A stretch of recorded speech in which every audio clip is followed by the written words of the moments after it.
Hey guys, so it's day 24 of me eating only veg food. তো ব্রেকফাস্টে আজকে দি bakers dozen নামে একটা ব্র্যান্ড থেকে এই চকো চিপ মাফিনটা অর্ডার করেছিলাম।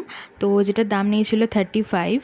প্যাকেজিং টপ নচ, টেস্টেও কোনো কথা হবে না, ভেতরটা বেশ গুই একটা টেক্সচার ছিল। কিন্তু হ্যাঁ, আমার সাইজটা একটু ছোটো লাগলো, বাট যদি আমি সেটাকে সাইড করে খালি কোয়ালিটি আর টেস্টের কথা বলি তাহলে বলবো দুটোই প্রিমিয়াম অ্যান্ড ভালো খেতে।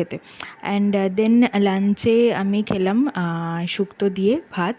আর সেরকম কিছু আজকে রান্না করতে ইচ্ছে করছিল না, তার জন্য আগের দিনের শুক্তো রয়ে গেছিলো, তো খালি ভাত করে নিয়ে গরম ভাত আর শুক্তো দিয়ে আজকে লাঞ্চটা শেষ করেছি। তো যেহেতু লাঞ্চটা খুব একটা লাইট ছিল, তো তার জন্য ডিনারে ভেবেছি যে আজকে খালি পাস্তা বানাবো।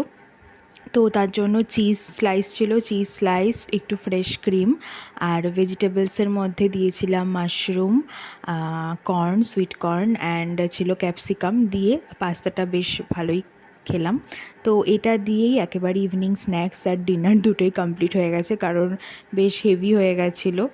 আর কিন্তু ডেজার্ট মিস করিনি। ডেজার্টে বেলজিয়াম ওয়াফেল থেকে এই বিস্কফ সানডে এটা অর্ডার করেছিলাম। এটা একটু ঘেটে গেছে আস্তে আস্তে, কিন্তু তবুও যদি টেস্টের কথা বলি, টেস্ট খুবই ভালো।